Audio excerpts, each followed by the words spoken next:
الحمد لله نحمده ونستعينه ونستغفره ونؤمن به ونتوكل عليه ونعوذ بالله من شرور أنفسنا ومن سيئات أعمالنا من يهد الله فهو المهتد ومن يضلل فلن تجد له وليا مرشدا أشهد أن لا إله إلا الله وحده لا شريك له وأشهد أن محمدا عبده ورسوله أما بعد فإن أصدق الحديث كتاب الله وأحسن الهدي هدي محمد صلى الله عليه وسلم وخير الأمور عوادمها وشر الأمور محدثاتها وكل محدثة بدعة وكل بدعة ضلالة وكل ضلالة في النار. أعوذ بالله من الشيطان الرجيم. بسم الله الرحمن الرحيم. قاف والقرآن المجيد بل عجبوا أن جاءهم منذر منهم فقال الكافرون هذا شيء عجيب. بعد أعوذ بالله من الشيطان الرجيم. وإذا لقوا الذين آمنوا قالوا آمنا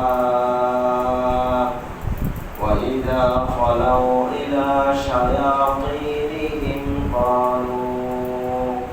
قالوا إنا معكم إنما نحن مستهزئون.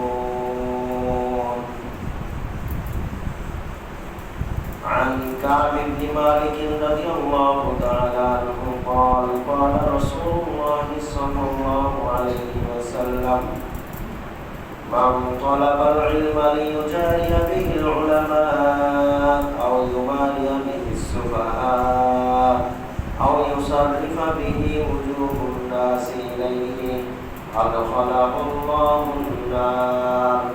رواه الترمذي. উপস্থিত সম্মানিত মুসলিয়ানে কেরাম পর্দার অন্তরালে অবস্থানরত মা ও বোনেরা, আমরা আল্লাহ সুবহানাহু ওয়া তাআলার শুকরিয়া আদায় করি যে মহান রব্বুল আলামিন আমাদেরকে দীর্ঘ একটি সপ্তাহ পরে জুমার সালাত আদায় করার জন্য মসজিদে উপস্থিত হওয়ার তৌফিক দান করেছেন। যে আল্লাহ তাআলা আমাদের রিজিক দাতা, আমাদের পালনকর্তা, আমাদের সৃষ্টিকর্তা, সমস্ত সৃষ্টি জগতের একমাত্র যিনি মালিক অধিকারী, সেই মহান রব্বুল আলামিনের শুকরিয়া জ্ঞাপনার্থে আমরা সকলে বলছি আলহামদুলিল্লাহ। দরুদ ও সালাম বর্ষিত হোক সেই নবীর উপরে যার আদর্শকে বাস্তবায়ন করার জন্য আল্লাহ তাআলা আমাদেরকে পৃথিবীতে প্রেরণ করেছেন, যিনি দিনকে প্রতিষ্ঠা করার জন্য অনেক কষ্ট পরিশ্রম করে দিনকে পূর্ণাঙ্গ রূপে প্রতিষ্ঠিত করে বিদায় নিয়েছিলেন সেই নবী, নবীকুল সম্রাট, দুজাহানের সরদার নবী মুহাম্মদুর রাসূলুল্লাহ সাল্লাল্লাহু আলাইহি ওয়াসাল্লামের উপরে বর্ষিত হোক অগণিত দরুদ ও সালাম। সম্মানিত উপস্থিতি, আজকের আলোচনার বিষয় হচ্ছে দিন ইসলামকে নিয়ে যারা ঠাট্টা বিদ্রুপ করে তাদের হুকুম কি, তাদের পরিণাম কি, এ সম্পর্কে গত এক সপ্তাহ ধরে গলা বসা অবস্থায় ছিল, এখনো পুরোপুরি ঠিক হয়নি। কথা আস্তে আস্তেই বলতে হবে। তারপরেও বর্তমান প্রেক্ষাপটের আলোকে গুরুত্বপূর্ণ কিছু কথা বলা প্রয়োজন। আল্লাহ তাআলা তৌফিক দিলে কিছু কথা বলার চেষ্টা করব ইনশাআল্লাহ। ওয়া তৌফিক ইল্লা বিল্লাহি তাওয়াক্কালতু ওয়া ইলাইহি উনীব। রব্বি ইশরাহ লি সাদরি ওয়া ইয়াসসির লি আমরি ওয়াহলুল উকদাতাম মিন লিসানি ইয়াফকাহু কওলি। আজকে আমরা অধিকাংশ মুসলিম কেমন ভাবে আল্লাহকে বিশ্বাস করি আমার বুঝে আসে না। যতই আমরা নসিহত শুনি, যতই দিনের আলোচনা শুনি, ততই মনে হয় আমরা বিদ্রোহী হয়ে উঠছি। পাপের কাজের প্রতি আমাদের আগ্রহ আরো বেড়ে যাচ্ছে। মন মানসিকতা আমাদের এরকম কেন, এটাই বুঝি না।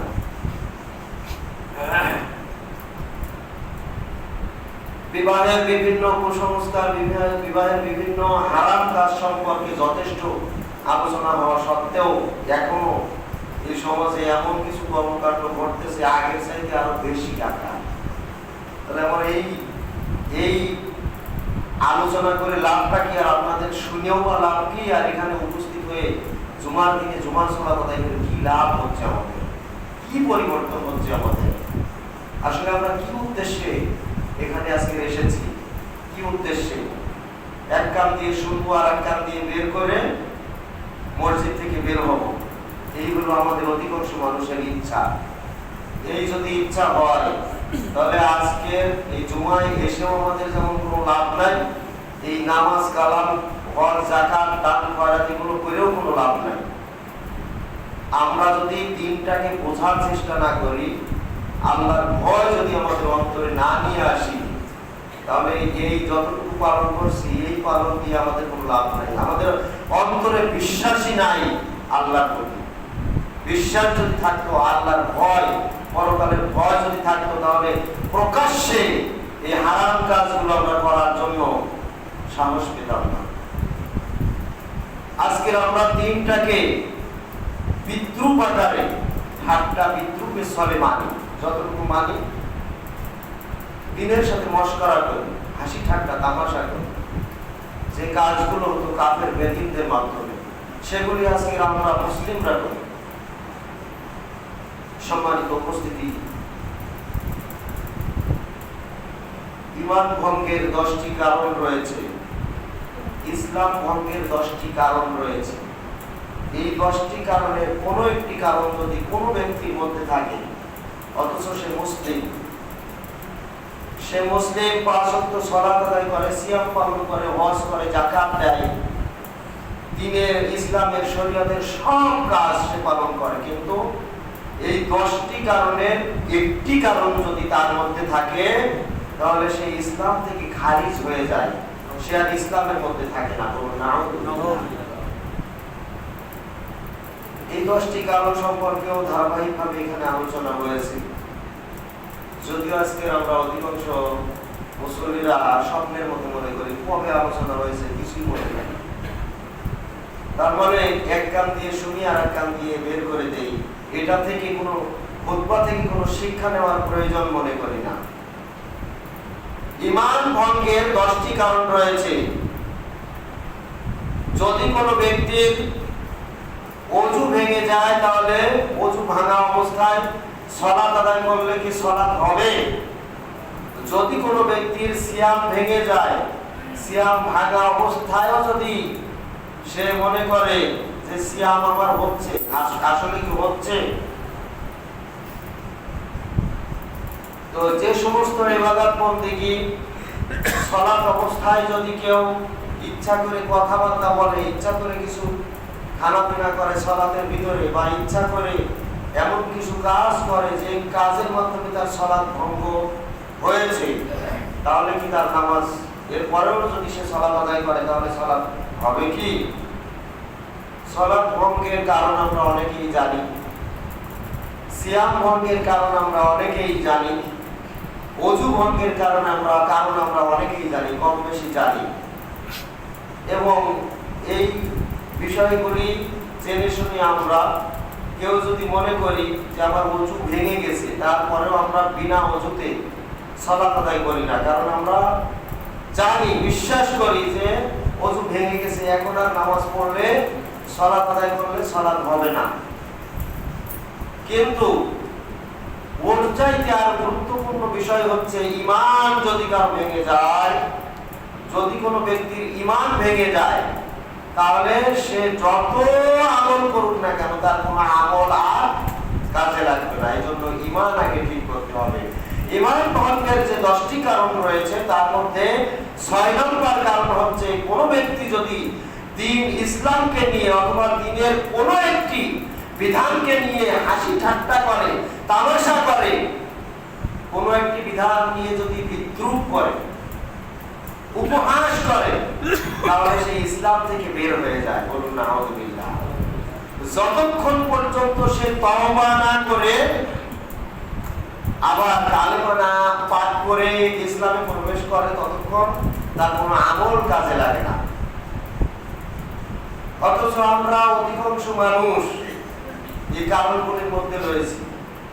ইসলামের যে কোনো একটা বিষয় নিয়ে যে কোনো সময় হাসি ঠাট্টা উপহাস করে, অথচ সত্যিকার অর্থে ইসলামের কোনো একটি বিধান, হোক সেটা ছোট হোক সেটা বড়, সেই বিধান যদি সেটা শরীয়ত হয়, শরীয়তের বিধান হয়, আর সেটাকে নিয়ে যদি কেউ উপহাস করে, সেটাকে নিয়ে যদি কেউ টিটকারি করে, সেটাকে নিয়ে যদি কেউ ঠাট্টা করে, তাহলে সে ইসলাম থেকে খারিজ হয়ে যায়। বলুন নাউযুবিল্লাহ। আজকের আমাদের এই মুসলিমদের মধ্যেও এমন কিছু কাজ সংগঠিত হয় যেগুলো আমরা একেবারে সাধারণ বিষয় মনে করি, অথচ এই কাজগুলির মাধ্যমে আমাদের ঈমানগুলি ভেঙে যায়। যদিও আমরা এরপরেও সালাত আদায় করি, সিয়াম পালন করি, শরীয়ত মেনে চলার চেষ্টা করি, কিন্তু ঈমান ভেঙে গেছে। ঈমান ভেঙে যাওয়ার পরে তওবা করে যদি কেউ ফিরে আসে শাহাদাত বাণী উচ্চারণের মাধ্যমে, তাহলে সে আবার পূর্ণাঙ্গ রূপে ঈমানের উপরে চলে আসলো, এরপরে তার আমল কাজে লাগে। সম্মানিত উপস্থিতি, সাধারণত আমরা যে সমস্ত বিষয় নিয়ে ঠাট্টা বিদ্রুপ করি, তার মধ্যে একটি বিষয় হচ্ছে যদি কোনো অল্প বয়সী ছেলে দাড়ি রাখে, তাহলে অনেকেই তাকে নিয়ে ঠাট্টা বিদ্রুপ করে।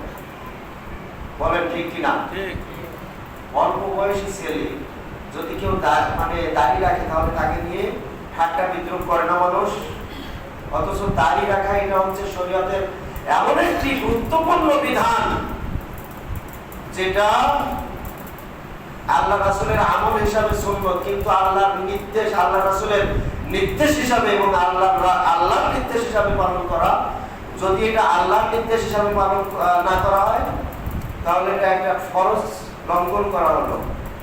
কারণ আল্লাহ রাসূল বলছেন আমারই রব্বি, আমার প্রতিপালক আমাকে নির্দেশ দিয়েছেন। তাহলে যেটা আল্লাহর নির্দেশ সেটা কি? ফরজ। আর এটা রাসূলের নির্দেশ। রাসূল সাল্লাল্লাহু আলাইহি ওয়াসাল্লাম যে নির্দেশগুলি দিয়েছেন, এই নির্দেশগুলি পালন করা আমাদের জন্য ওয়াজিব, অবশ্যই পালনীয়। আর রাসূল সাল্লাল্লাহু আলাইহি ওয়াসাল্লাম যেটা আমল করেছেন, কিন্তু তার ব্যাপারে কোনো কথা বলেননি আমরা পালন করব কি করব না, এটা আমরা সুন্নত বা তার একটা তরিকা, এটা বলতে পারি, সুন্নত বলতে পারি। কিন্তু যেটা তিনি নির্দেশ দিয়েছেন এটা হচ্ছে ওয়াজিব, কিন্তু যেটা আল্লাহ তাআলা নির্দেশ দিয়েছেন এটা হচ্ছে ফরজ। তাহলে দাড়ি রাখার হুকুম কি? দাড়ি রাখার হুকুম সুন্নত, ওয়াজিব এবং ফরজ তিনটাই। কারণ আল্লাহ রাসূল বলছেন আমারই রব্বি, আমার প্রতিপালক আমাকে নির্দেশ দিচ্ছেন যে তোমরা দাড়িকে ছেড়ে দাও এবং মোষকে খাটো করো। তাহলে এই বিষয়কে নিয়ে যদি কেউ কোনো ব্যক্তি ঠাট্টা বিদ্রুপ করে তাহলে তার উপায় কি, তার হুকুম কি? সে ইসলাম থেকে খারিজ হয়ে যাবে। অথচ আমরা সাধারণভাবে এটাকে সচরাচর এভাবে টিটকারি করেই থাকি। আর আমরা অধিকাংশ মানুষ মনে করি দাড়ি রাখতে হবে বয়স বেশি হলে, দাড়ি রাখতে হবে বয়স বেশি হলে। এই বিধান আপনি কোথায় পেয়েছেন?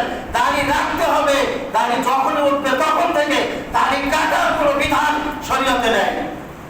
যুবক বয়স যখন থেকে তার দাড়ি উঠবে তখন থেকেই তাকে দাড়ি রাখতে হবে, তখন থেকেই তার দাড়ি রাখতে হবে। এটাই হচ্ছে শরীয়ত, এটাই হচ্ছে মুসলিমদের আমল, এটাই হচ্ছে শরীয়ত।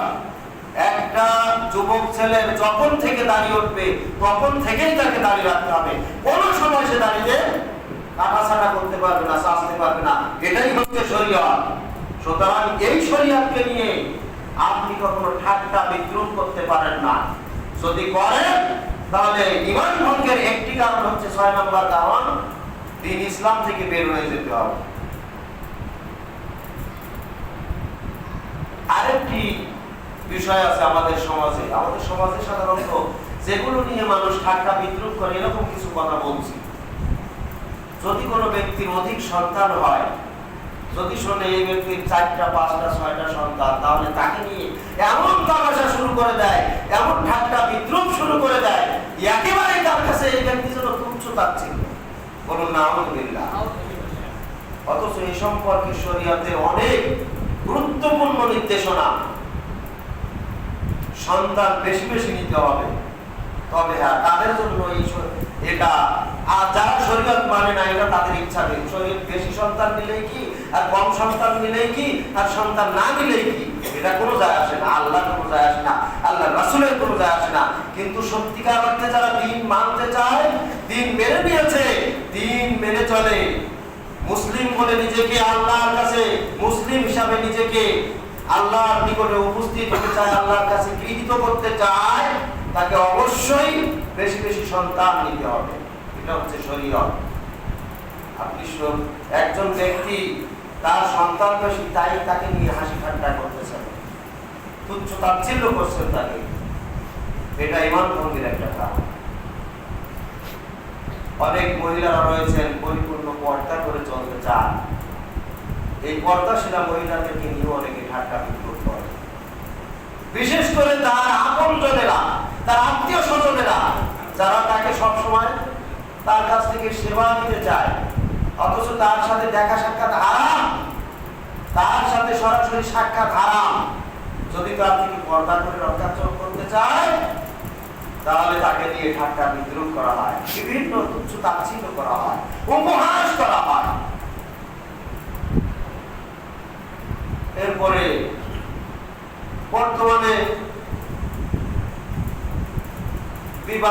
বিবাহ উপলক্ষে কত ধরনের কুসংস্কার আছে, তার কোনো হিসাব নাই। আজকের সত্য কথা বললেই মানুষ ঠাট্টা বিদ্রুপ শুরু করে দেয়, শরীয়তের কথা বললেই মানুষ ঠাট্টা বিদ্রুপ শুরু করে দেয়, এবং দ্বীনকে নিয়ে সবচাইতে ভয়ঙ্কর এবং সবচাইতে বেশি উপহাস করে এক শ্রেণীর আলেমেরা শরীয়তের সরাসরি বিধান নিয়ে। যদি সেই বিধানটি তাদের মাযহাবের অনুকূলে না হয়, যদি সেই বিধানটি তাদের তরিকার অনুকূলে না হয়, যদি সেই বিধানটি তার মতের অনুকূলে না হয়, যদি সেই বিধানটি তার দলের অনুকূলে না হয়, তাহলেই সেটাকে নিয়ে ঠাট্টা বিদ্রুপ করা হয়, উপহাস করা হয়, তুচ্ছ তাচ্ছিল্য করা হয়। যদি কোনো ব্যক্তি, যদি কোনো আলেম ইসলামের শরীয়তের কোনো একটি বিধান নিয়ে ঠাট্টা বিদ্রুপ করে, তাহলেই সে ইসলাম থেকে বের হয়ে যায়। অথচ এদিকে তার কোনো ভ্রুক্ষেপই নাই। বলুন নাউযুবিল্লাহ। এবার আপনাদের কাছে একটি প্রশ্ন, বলেন ইসলামকে নিয়ে, শরীয়তকে নিয়ে যদি কোনো ব্যক্তি ঠাট্টা বিদ্রুপ করে, উপহাস করে, তাহলে ঈমান ভঙ্গের যে 10টি কারণ রয়েছে তার মধ্যে কয় নম্বর কারণ? এটা 6 নম্বর কারণ। এটা হচ্ছে 6 নম্বর কারণ। মনে রাখবেন, এই খুতবা আপনার জন্য একটা শিক্ষা, দ্বীন অর্জনের একটা, দ্বীনি ইলম শিক্ষার একটা মাধ্যম, এবং এইগুলি হচ্ছে জরুরি বিষয়, যে বিষয়গুলি না জানলে আপনি আমি ঈমান থেকে, ইসলাম থেকে বের হয়ে যাচ্ছি, অথচ মনে করতেছি আমার সবকিছু ঠিক আছে, আমি মুসলিম। সম্মানিত উপস্থিতি, একটি ছেলে অল্প বয়সে দাড়ি রেখেছে, লেখাপড়া করে, আপনারা দেখেছেন মিডিয়ার মাধ্যমে, ইউটিউবের মাধ্যমে, ফেসবুকের মাধ্যমে। আরং কোম্পানিতে আরঙে চাকরি নেওয়ার জন্য সে দরখাস্ত করেছিল। তার দরকার ছিল, সে একজন গরিব ছেলে, তার লেখাপড়ার পাশাপাশি সে একটু কিছু টাকা পয়সা ইনকাম করার জন্য, সামনে রমজান মাস আসছে, এখন থেকে সে একটু বেকার আছে, এই জন্য এই সময়টাকে কাজে লাগানোর জন্য এই কোম্পানিতে যোগাযোগ করেছিল চাকরির জন্য। এই কোম্পানি তাকে ইন্টারভিউ নিয়েছে। ইন্টারভিউতে সে অত্যন্ত দক্ষতার সাথে প্রত্যেকটা প্রশ্নের জবাব দিয়েছে এবং তাকে নির্বাচন করেছে, তাকে চাকরিতে নিয়োগও প্রায় সম্পন্ন। এমন অবস্থায় তাদের মধ্যে একটু কানাঘুষি। কি ব্যাপার? তাকে মাস্কটা একটু বলতে বলেন তো। মাস্ক পরা ছিল, অল্প দাড়ি ছেলেটা, এখনো দাড়ি সেভাবে গজায়নি, হালকা দাড়ি, এই জন্য মাস্ক পরা অবস্থায় পুরাপুরি হয়তো বোঝা যায়নি। এই জন্য বলছে মাস্কটা খোলেন। মাস্ক খোলার পরে যখন দেখলো পরিপূর্ণ দাড়ি এখন দেখা যায়, বলছে দুঃখিত, আমরা আপনাকে চাকরিতে নিয়োগ দিতে পারছি না। কেন, কি সমস্যা? সমস্যা কিছু না, একটা শর্ত সাপেক্ষে আপনাকে নিয়োগ দিতে পারি। কি শর্ত? শর্তটা হচ্ছে আপনি যদি ক্লিন করতে পারেন, দাড়ি সেভ করতে পারেন, তাহলে আপনাকে চাকরিতে নিয়োগ দেব। দাড়ি রাখলে স্মার্ট লাগে না, দাড়িবিহীন ব্যক্তিকে স্মার্ট লাগে। এজন্য আমাদের স্মার্ট ব্যক্তির দরকার। নাও এই ছেলেটা একটু অনুনয় বিনয় করে বলছেন যে দেখেন, দাড়ি আমি কাটতে চাই না, এটাই আমার সিদ্ধান্ত, কারণ আমি আল্লাহ রাসূলকে ভালোবাসি, মহব্বত করি। কিছুদিন আগে ফ্রান্সে যখন আল্লাহ রাসূলের বিরুদ্ধে তাকে অবমাননা সূচক তার নামে যে ছবি অঙ্কন করা হয়েছিল, সারা বিশ্বের সমস্ত মুসলমানেরা যখন তার বিরুদ্ধে আন্দোলন করেছিল, তার মধ্যে তো আপনারাও ছিলেন, সবাই তো ছিল, কিন্তু কতটুকু মহব্বত করতে পেরেছেন আপনারা আল্লাহ রাসূলকে? আল্লাহ রাসূল তিনি দাড়িওয়ালা ছিলেন, তিনি দাড়ি রাখার জন্য নির্দেশ করেছেন এবং তিনি মানুষকে বলে দিয়েছেন এটা হচ্ছে আমার রবের নির্দেশ, তোমরা দাড়িকে লম্বা করো। প্রয়োজন পালন করতেছেন আপনারা, অথচ নবীর মহব্বতে রাসূলের আশাকে একেবারে দেওয়ানা হয়ে গিয়েছেন, কিন্তু দাড়ির খবর নাই। দাড়িওয়ালাদেরকে ভালো লাগে না, পছন্দ হয় না। আপনার কোম্পানিতে দাড়িওয়ালা লোক আসুক, দাড়িওয়ালা একটা যুবক ছেলে আসুক, এটা পছন্দ হয় না। অথচ একটা বেপরদা একজন যুবতী নারী, সে যদি এসে চাকরির জন্য দরখাস্ত করতেন, খুব বাহবার সাথে তাকে আপনারা চাকরিতে দিতেন, কারণ তাকে প্রদর্শন করে অনেক মালামাল সেল করা যাবে। বলুন না আলহামদুলিল্লাহ। আজকের হালাল ব্যবসাগুলিকে এভাবে ব্যবসায়ীরা হারাম বানিয়ে, সম্পূর্ণ হারাম উপায়ে তাদের উপার্জনগুলিকে, হালাল ব্যবসাকে হারামে পরিণত করছে। বলুন না আলহামদুলিল্লাহ। তাদের কিছু নিয়তের গড়বড়ের কারণে এবং কিছু এরকম মন মানসিকতার কারণে, আর যারা শরীয়তের এই সমস্ত গুরুত্বপূর্ণ বিধানকে যারা লঙ্ঘন করে এভাবে এই শরীয়তের বিধানগুলোকে উপহাস হিসাবে নিচ্ছেন। এই ছেলেকে যখন বললেন যে তোমার দাড়ি ক্লিন করতে হবে, বলছেন যে আমি দাড়ি কাটতে পারবো না, এটাই ঠিক, কারণ আমি আল্লাহ রাসূলকে ভালোবাসি, মহব্বত করে বলছি। আমি আল্লাহ রাসূলের শরীয়তকে এমন ভাবে মানতে চাই যে শরীয়ত মানার মাধ্যমে আমি আল্লাহ রাসূলকে মহব্বত করি, ভালোবাসি, এবং তার সাথেই আমি পরকালে তার সাথেই থাকতে চাই, তার সাথেই জান্নাত চাই। বলুন সুবহানাল্লাহ। বিশ্বনবী মুহাম্মদুর রাসূলুল্লাহ সাল্লাল্লাহু আলাইহি ওয়াসাল্লাম বলেন, লা ইউমিনু আহাদুকুম হাত্তা ইয়াকুনা হাব্বা ইলাইহি মিন ওয়ালিদিহি ওয়া ওয়ালাদিহি ওয়ান নাসি আজমাইন। তোমাদের কেউ ততক্ষণ পর্যন্ত পূর্ণ ঈমানদার হতে পারবে না যতক্ষণ না সে তার পিতামাতা, সন্তান, সন্ততি এমনকি দুনিয়ার সকল মানুষের চাইতে আমি বিশ্বনবী মুহাম্মদুর রাসূলুল্লাহ সাল্লাল্লাহু আলাইহি ওয়াসাল্লাম আমাকে বেশি ভালো না বাসতে পারবে, আমাকে বেশি মহব্বত না করতে পারবে, ততক্ষণ তোমাদের কেউ পূর্ণ ঈমানদার হতে পারবে না। বলুন সুবহানাল্লাহ।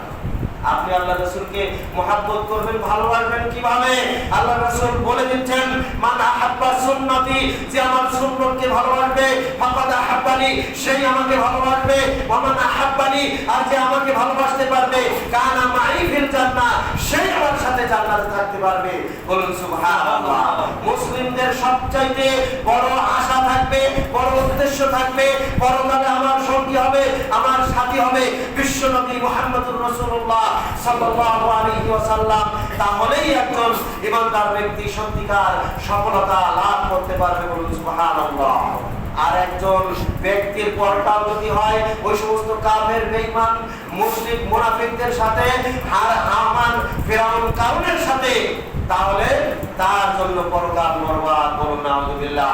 দুনিয়াতে যারা যাদের তরিকা অনুসরণ করবে তারা তাদের সাথেই পরকালে থাকবে, তাদের সাথেই তাদের পরকাল হবে, তাদের সাথেই তাদের হাসর নাসর হবে, তাদের সাথেই তাদের যেখানে স্থান হবে এই সমস্ত অনুসারীদেরও একই স্থান হবে। বলুন নাউযুবিল্লাহ। সুতরাং যারা পরকালে মুক্তি পেতে চায় তাদের একমাত্র তরিকা অনুসরণীয় আদর্শ হবে বিশ্বনবী মুহাম্মদুর রাসূলুল্লাহ সাল্লাল্লাহু আলাইহি ওয়াসাল্লামের তরিকা, আদর্শ, সুন্নাত অনুসরণের মাধ্যমে, গ্রহণের মাধ্যমে। বলুন সুবহানাল্লাহ। সুতরাং আল্লাহ রাসূলের একটা তরিকা, একটা আদর্শ, একটা সুন্নাত, একটা গুরুত্বপূর্ণ সুন্নাত হচ্ছে দাড়িকে লম্বা করা। সুতরাং আমি দাড়িকে লম্বা করেছি আল্লাহ রাসূলের মহব্বতে, তাকে ভালোবেসে। সুবহানাল্লাহ। সুতরাং আমি দাড়ি কাটবো না, এটাই ঠিক।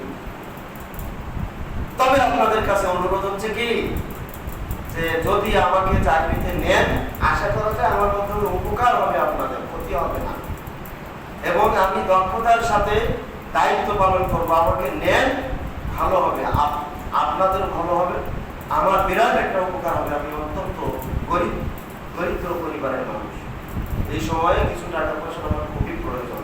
এভাবে অনুনয় বিনয় করার পরেও যখন তারা একবারে স্পষ্টভাবে বলে দিল, না সম্ভব না, একটাই শর্ত মানলে আসেন, না মানলে চলে যান।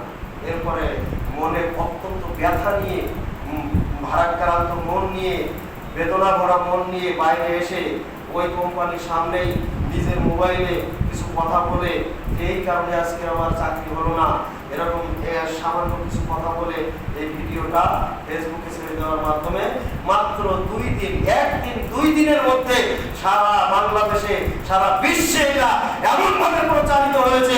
এবং যাদের অন্তরে একটু ঈমান রয়েছে, তাকওয়া রয়েছে, যারা আল্লাহকে, আল্লাহ রাসূলকে, ইসলামকে যারা মহব্বত করে, ভালোবাসে, এরকম যুবকের একটা সিদ্ধান্ত, দিনের প্রতি একটা অটল সিদ্ধান্তের কারণে যখন সে চাকরি পেল না, এই দুঃখ ভারাক্রান্ত মনে কিছু কথা, বেদনাদায়ক কিছু কথা যখন সে ছেড়ে দিল, এই কথাটা সবার মনে একটা দাগ কাটলো। আমার কাছে যখন এটা এসেছে, আমি শোনার সাথে সাথে এটা শেয়ার করে দিলাম। এটা যাদের কাছে এসেছে, যারা ঈমানদার ব্যক্তি, এটা সাথে সাথে শেয়ার করে দিয়েছি। এবং মাত্র 2 দিনের মধ্যে এমন ভাবে এটা প্রচার হয়েছে, এইটাকে নিয়ে ব্যাপকভাবে বাংলাদেশে আজকে তোলপাড়। আরব কোম্পানির বিরুদ্ধে আজকে সরকার পর্যন্ত লেগেছে। এবং এই যে ছেলে, এই ছেলের আজকে চাকরি দেওয়ার জন্য বহু নামি দামি কোম্পানি এগিয়ে আসছে। সুবহানাল্লাহ। দেখেন আল্লাহ তাআলা বলেন, ওয়া মান ইয়াত্তাকিল্লাহ ইয়াজআল লাহু ফি আমরিহি ইউসরা। সূরা তালাকের 4 নম্বর আয়াত আল্লাহ তাআলা বলেন, যে ব্যক্তি আল্লাহকে ভয় করে, আল্লাহ তাআলা তার সব কাজকে সহজ করে দেন। বলেন সুবহানাল্লাহ। শুধু তাই নয়, আল্লাহ তাআলা বলেন, ওয়া মান ইয়াত্তাকিল্লাহ ইয়াজআল লাহু মাখরাজা। যে ব্যক্তি সত্যিকার অর্থে আল্লাহ তাআলাকে ভয় করে, আল্লাহ তাআলা তার সমস্ত সমস্যার মধ্য থেকে তাকে বের করে নিয়ে আসেন। বলুন সুবহানাল্লাহ। ওয়া ইয়ারযুকুহু মিন হাইসু লা ইয়াহতাসিব। এবং এমন ভাবে আল্লাহ তাআলা, এমন উৎস থেকে আল্লাহ তাআলা তাকে রিজিকের রিজিকের ব্যবস্থা করেন তা সে কখনো ভাবতেও পারে নাই, কখনো কল্পনাও করতে পারে নাই। বলুন সুবহানাল্লাহ। আজকের এই যুবক গতকালকেও সে আরেকটা ভিডিও ছেড়েছে কিছু বক্তব্য দিয়ে, কিছু কথা বলে যে আজকে আমি আল্লাহ রাসূলে আল্লাহর একটি বিধান, শরীয়তের একটি বিধানকে মেনে নেওয়ার কারণে, প্রাধান্য দেওয়ার কারণে এবং আল্লাহর উপরে তাওয়াক্কুল করার কারণে, ভরসা করার কারণে আল্লাহ তাআলা আমাকে এমন মর্যাদায় উন্নীত করেছেন যা আমি কখনো কল্পনা করি নাই। বলুন সুবহানাল্লাহ। এমন ব্যক্তিরা আমার কাছে মোবাইল করেছে, ফোন করেছে, যে সমস্ত ব্যক্তিদের সাথে কথা বলা আমি কখনো ভাবতেও পারি নাই যে আমার মতো সাধারণ একটা ব্যক্তি এই সমস্ত ব্যক্তিদের সাথে কখনো কথা বলবো, অথচ ওরা নিজেরাই আমার সাথে যোগাযোগ করেছে। এবং ভালো ভালো জায়গা থেকে আজকে আমার চাকরির জন্য অফার করতেছে। দেখেন, আজকে আমরা দিন মানি দুনিয়ার জন্য, কিন্তু আল্লাহর উপরে তাওয়াক্কুল করে ভরসা করে আমরা দিন মানি না। আমরা মনে করি আজকে আমরা যদি দিন মানি তাহলে আমরা অনেক ক্ষতিগ্রস্ত হয়ে যাবো, অনেক ক্ষতির সম্মুখীন হব। আজকের এই সমস্ত ঘটনা হচ্ছে আমাদের জন্য শিক্ষা। আজকের ইসলামের প্রত্যেকটা বিধানকে গুরুত্ব দিতে হবে এবং সেটাকে নিয়ে তুচ্ছ তাচ্ছিল্য যারা করে তাদের দুনিয়াতেও পরিণাম খারাপ এবং তাদের পরকালে অত্যন্ত খারাপ। তাদের পরিণাম হচ্ছে জাহান্নাম, কারণ তারা ইসলাম থেকে খারিজ। আল্লাহ তাআলা আমাদেরকে এই শরীয়তের প্রত্যেকটা বিধানকে বুঝে গুরুত্ব দিয়ে সেগুলোর প্রতি আমাদেরকে সেগুলি মেনে চলার তৌফিক দান করুন এবং কোন বিধানকে নিয়ে আমরা যেন ঠাট্টা বিদ্রুপ না করি। আল্লাহ তাআলা আমাদেরকে তৌফিক দান করুন, আমিন। সম্মানিত উপস্থিতি, আরেকটি বিষয় রয়েছে, অধিক সন্তান যারা দেয় তাদেরকে নিয়ে ঠাট্টা বিদ্রুপ করা হয়, অথচ আল্লাহ সুবহানাহু ওয়া তাআলা বলছেন যে তোমরা, আল্লাহ তাআলা বলছেন ওয়ালা তাকতুলু আওলাদাকুম খাশিয়াতা ইমলাক, তোমরা তোমাদের সন্তানদেরকে হত্যা করো না, তারা কিছু খাবে, তোমার খাদ্য থেকে তারা খাবে এই ভয়ে, খাদ্য খাওয়ানোর ভয়ে তার তোমাদের সন্তানদেরকে হত্যা করো না। নাহনু নারযুকুহুম, বরং আমি আল্লাহই তাদের রিজিকের ব্যবস্থা করে থাকি, তাদের ব্যবস্থাও করে থাকি, ওয়া ইয়াকুম, এবং তোমাদের রিজিকের ব্যবস্থাও আমি আল্লাহ তাআলা করে থাকি। বলুন সুবহানাল্লাহ। ইন্নাল্লাহা হুয়ার রাজ্জাকু যুল কুওয়াতিল মাতিন, আল্লাহ তাআলাই হচ্ছেন রিজিক দাতা। কিন্তু আল্লাহ তাআলা যে রিজিক দাতা এটা আমাদের বিশ্বাসই হয় না। আমরা মনে করি যে আমরাই তো কষ্ট করে আয় ইনকাম করি এবং রিজিকের ব্যবস্থা করি। বলুন নাউযুবিল্লাহ। আপনাকে আল্লাহ তাআলা যদি রিজিক অন্বেষণের তৌফিক না দেয় তাহলে আপনার মতো কত মানুষ ঢুকে মারা যাচ্ছে খাদ্যের অভাবে। এগুলি থেকে শিক্ষা নেওয়া দরকার। সম্মানিত উপস্থিতি, রিজিক দাতা হচ্ছেন একমাত্র আল্লাহ তাআলা। সেই আল্লাহ তাআলা বলেন তোমরা তোমাদের সন্তানদেরকে হত্যা করো না, বরং তাদের হত্যা করো না, তাদের খাদ্য খাওয়াবে এই ভয়ে, তোমাদের খাদ্য খাবে এই ভয়ে তাদেরকে হত্যা করো না, বরং তাদের খাবার আমি দিয়ে থাকি, তাদের রুজি আমি দিয়ে থাকি, এমনকি তোমাদের রুজিও আমি দিয়ে থাকি। বলুন সুবহানাল্লাহ।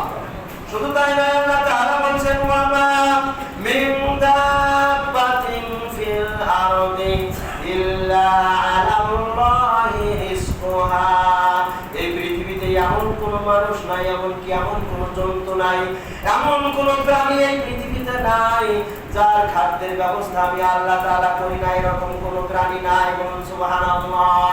অর্থাৎ এই দুনিয়াতে যত প্রাণী রয়েছে, যত মাখলুকাত রয়েছে, সকলের খাদ্যের ব্যবস্থা করে থাকেন মহান রব্বুল আলামিন। বলুন সুবহানাল্লাহ। সুতরাং খাদ্যের ভয়ে তোমরা তোমাদের সন্তানদেরকে হত্যা করো না। সন্তানদেরকে হত্যা করা হয় এক নাম্বার উদ্দেশ্য হচ্ছে খাদ্যের ভয়ে। দুই নাম্বার উদ্দেশ্য হচ্ছে তাদেরকে লালন পালন করা কঠিন, কষ্ট, এজন্য তাদেরকে হত্যা করা হয়। হত্যা করা হয় কিভাবে? আপনারা অনেকেই মনে করেন না আমরা তো হত্যা করি না, বন্ধ করে রেখেছি। ওই বন্ধ করে চিরদিনের মতো বন্ধ করে রাখাটা এটাই হচ্ছে হত্যা। দুইটা সন্তান, একটা সন্তান নিয়ে বন্ধ করে রেখেছেন, এটাই হচ্ছে হত্যা। আপনার মাধ্যমে, আপনার স্ত্রীর মাধ্যমে যে সন্তান আসতো, কেন আপনি বন্ধ করে রেখেছেন? বন্ধ করার অধিকার আপনাকে কে দিল? বিশ্বনবী মুহাম্মদুর রাসূলুল্লাহ সাল্লাল্লাহু আলাইহি ওয়াসাল্লাম বলেন, হে যুবকেরা, তোমরা অধিক সন্তান প্রসবকারিণী নারীদের, কন্যাদেরকে, মেয়েদেরকে তোমরা বিবাহ করো, যাতে করে তোমরাও অধিক সন্তানের অধিকারী হতে পারো এবং তোমাদের এই সন্তানগুলি আমার উম্মতের অন্তর্ভুক্ত হয়ে আমি পরকালে আমার উম্মতের অধিক সংখ্যায় বেশি নিয়ে, বেশি সংখ্যক উম্মত নিয়ে আমি আল্লাহর দরবারে যেন গর্ব বোধ করতে পারি। সুবহানাল্লাহ। আল্লাহ রাসূল বলেন, তোমরা তোমাদের সন্তান বাড়াও, তাহলে আমার উম্মতের সংখ্যা বাড়বে। আর আপনি সন্তান বন্ধ করে রেখেছেন কার অনুমতিতে, কার হুকুমে? অথচ আল্লাহর নির্দেশ, আল্লাহর রাসূলের নির্দেশ, সেই নির্দেশকে যারা পালন করে তাদেরকে আপনি হাসি ঠাট্টা করছেন। আপনি নিজেই হারাম কাজে রয়েছেন, সন্তান হত্যার অপরাধী, আবার আপনি হাসি ঠাট্টা করতেছেন। আবার আপনি নামাজও পড়তেছেন, ওয়াজও করতেছেন, যাকাত দিতেছেন, মনে করতেছেন আমি কত বড় একজন মুসলিম। সম্মানিত উপস্থিতি, বিষয়টি অত্যন্ত গুরুত্বপূর্ণ বিষয়। এটাকে নিয়ে ঠাট্টা বিদ্রুপ করা হয়। তারপরে সবচেয়ে বেশি ঠাট্টা করা হয়, বিদ্রুপ করা হয়, সেটা হচ্ছে শরীয়তকে নিয়ে। শরীয়তের এমন কিছু বিষয় রয়েছে যে বিষয়গুলো আজকের আমার মাযহাবে নাই। যেমন আমরা পায়ের সাথে পা মিলিয়ে দাঁড়াই নামাজে, কিন্তু যাদের মাযহাবে এটা নাই তারা আজকের এটাকে নিয়ে এমন ভাবে উপহাস করে, ঠাট্টা বিদ্রুপ করে। আপনারা মোবাইলে, ফেসবুকে, ইউটিউবে কিছু কিছু ভিডিও দেখলে বুঝতে পারবেন কিভাবে এক শ্রেণীর আলেমরা পর্যন্ত এটাকে নিয়ে ঠাট্টা বিদ্রুপ করে। সরাসরি আমি দেখেছি, সরাসরি একজন আলেম হাদিস পড়তেছে, আর কিছু আলেম তারা মানে কাতার বেঁধে দাঁড়িয়েছে, দাঁড়িয়ে বলছে, আল্লাহ রাসূল বলছেন, রুসু সুফুফাকুম, তোমরা তোমাদের পরস্পরের মধ্যে মিলিয়ে দাঁড়াও, কাতারে তোমরা পরস্পরে মিলিয়ে দাঁড়াও। এবার আপনারা মিলিয়ে দাঁড়ান তো।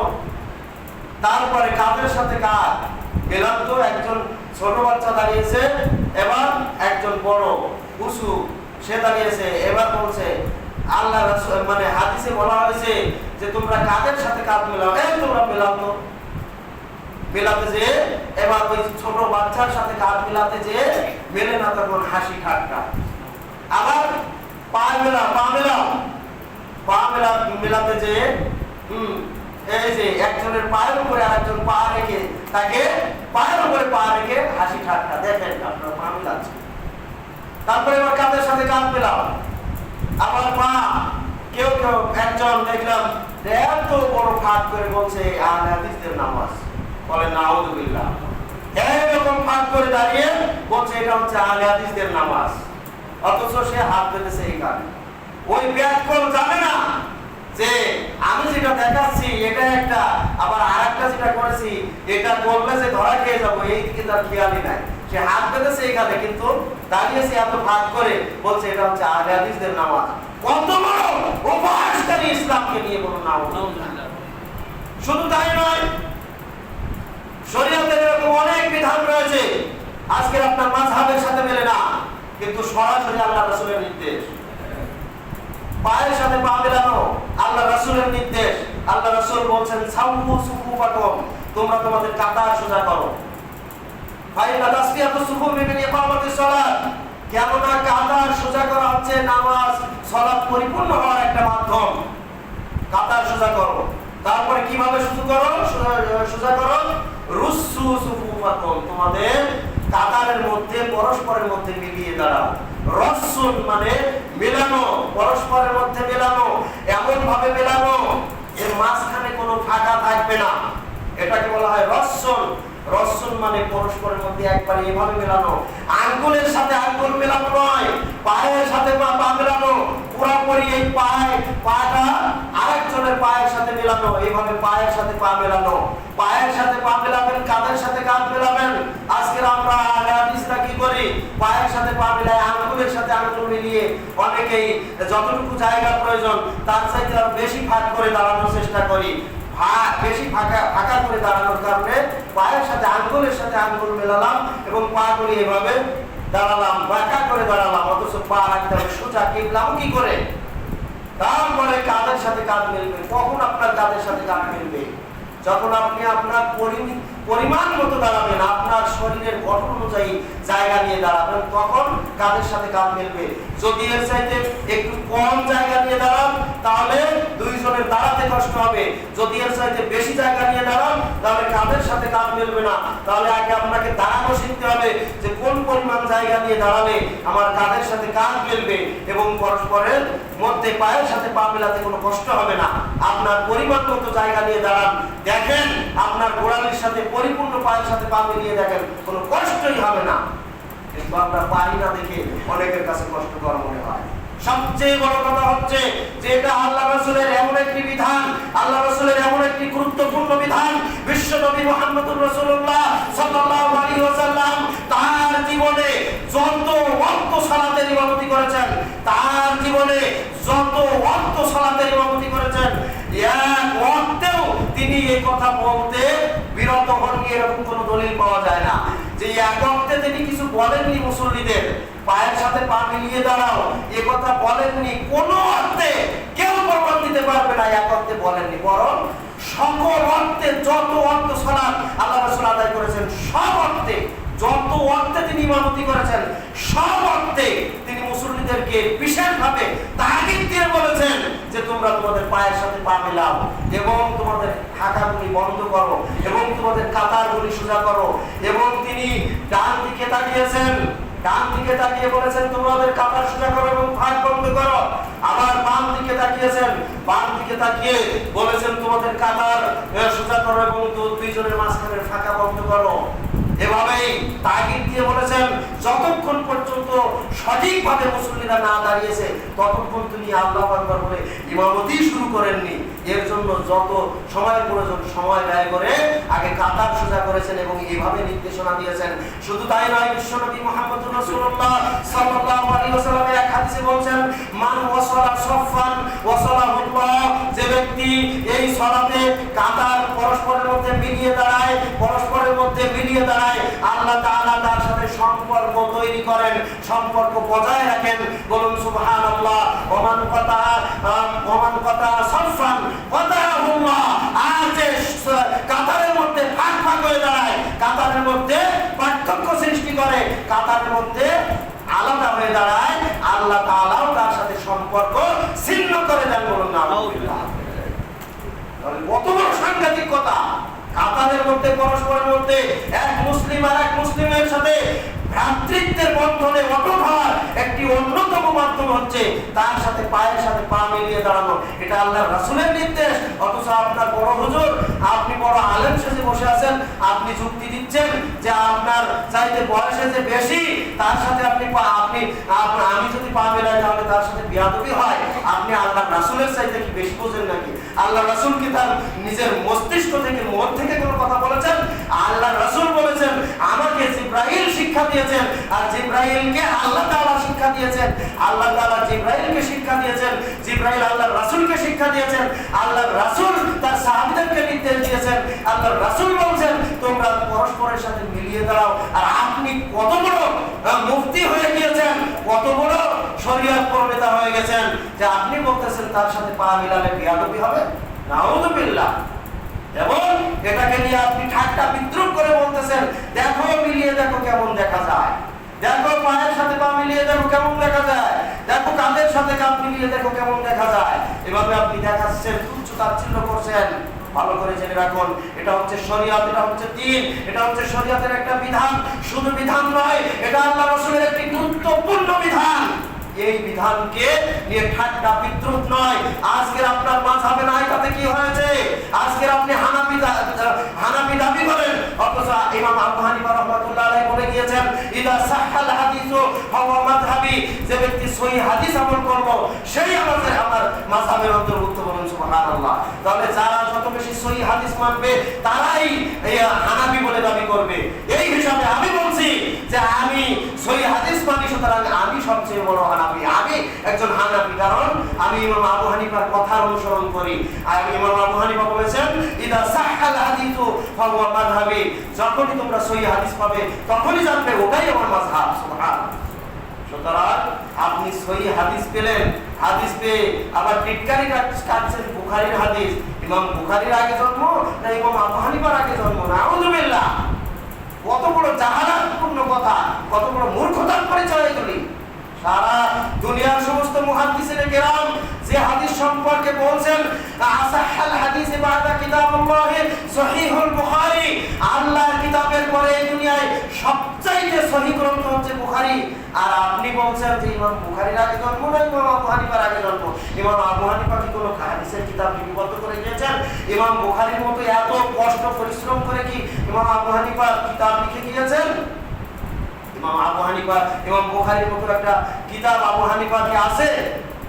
আবু হানিফা রাহমাতুল্লাহ আলাইহি অবশ্যই একজন বড় আলেম, এবং তিনি একজন অত্যন্ত অবশ্যই দিনের একজন বড় আলেম, এবং তার নীতি ছিল অত্যন্ত ভালো। কিন্তু আপনার নীতির মধ্যে, আপনার তার সম্পর্কে আপনার ধারণার মধ্যে আর সত্যিকার তার সেই ব্যক্তিত্বের মধ্যে অনেক পার্থক্য রয়েছে। সম্মানিত উপস্থিতি, তাহলে আমরা শরীয়তের কোন বিধান যেটা স্পষ্ট দলিল পাবো, কোরআনে রয়েছে, হাদিসে রয়েছে, আল্লাহর নির্দেশ, আল্লাহ রাসূলের নির্দেশ, সেই বিধানটা আমার মাযহাবে না থাকলেও, আমার তরিকায় না থাকলেও আজকে আমাকে দেখতে হবে যে এটা দ্বীনের শরীয়তের বিধান কিনা। এটা জানার চেষ্টা করতে হবে, কিন্তু জানার প্রয়োজন মনে করলেন না, আপনি তার বিরোধিতা করলেন এবং সেটাকে নিয়ে উপহাস করলেন। এটার নাম মুসলিম হওয়া নয়। নাউযুবিল্লাহ, আল্লাহ তাআলা আমাদেরকে হেফাজত করুন। সম্মানিত উপস্থিতি, আজকে শরীয়তের বিভিন্ন বিষয় নিয়ে আপনি ঠাট্টা বিদ্রুপ করছেন অকাতরে। আমি একটা মাত্র দেখালাম, অনেক বিষয় রয়েছে। আজকের শরীয়তের অনেক বিষয় রয়েছে যেগুলির সাথে আপনার মাযহাবের মিল নাই, অথচ প্রত্যেকটাকে আপনি খণ্ডন করার কেন চেষ্টা করছেন? আপনি কি জানেন না বিশ্বনবী মুহাম্মদুর রাসূলুল্লাহ সাল্লাল্লাহু আলাইহি ওয়াসাল্লাম কি সতর্কবাণী আমাদের জন্য করে দিয়েছেন? আল্লাহ রাসূল বলেছেন, কাব বিন মালিক রাদিয়াল্লাহু তাআলা হাদিস বর্ণনা করতেছেন, সহিহ তিরমিজির হাদিস, মান তালাবাল ইলমা লিইউজারিয়া বিহিল উলামা, যে ব্যক্তি ইলম অন্বেষণ করলো আলেমদের সাথে বিতর্ক করার উদ্দেশ্যে, এমন কিছু এলেম সে অর্জন করলো কি উদ্দেশ্যে? সত্যিকার যারা দ্বীনের আলেম তাদের সাথে বিতর্ক করার উদ্দেশ্যে। অথবা মূর্খ, বড় মূর্খ, নির্বোধ যারা, তাদের সাথে আরো বাদ বিতণ্ডা, ঝগড়া ফাসাদ করার জন্য যারা এলেম অন্বেষণ করলো। অথবা এলেম অর্জন করলো মানুষদেরকে তার প্রতি আকৃষ্ট করার উদ্দেশ্যে। এই তিনটা উদ্দেশ্যে যারা এলেম অর্জন করবে, আল্লাহ রাসূল বলেন আদখালাহুল্লাহু নার, আল্লাহ তাআলা তাকে জাহান্নামে নিক্ষেপ করবেন। বলুন নাউযুবিল্লাহ। অথচ এলেম অর্জনের উদ্দেশ্য যদি হয় সহিহ দলিলের বিরোধিতা করা, সহিহ হাদিসের বিরোধিতা করা, তাহলে পরিণাম অত্যন্ত খারাপ। সম্মানিত উপস্থিতি, এজন্য আমাদেরকে সতর্ক হয়ে যেতে হবে।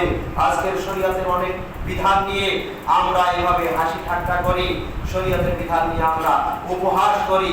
এই উপহাস হচ্ছে আমাদেরকে ইসলাম থেকে বের হওয়ার একটি গুরুত্বপূর্ণ মাধ্যম, একটি অন্যতম মাধ্যম।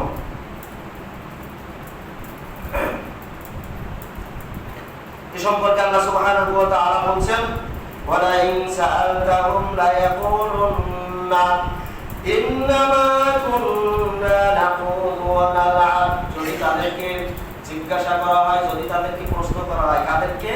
যারা শরীয়তকে নিয়ে উপহাস করে, ঠাট্টা করে, তাদেরকে যদি জিজ্ঞাসা করা হয় লা ইয়াকুলুন্না, তখন তারা বলে ইন্না কুননা নাকুযু ওয়া নালআব, আমরা সামান্য এই বিষয় নিয়ে একটু আলোচনা করছি বা সামান্য একটু উপহাস করছি, এটা কোনো বিষয় না। বলুন নাউযুবিল্লাহ।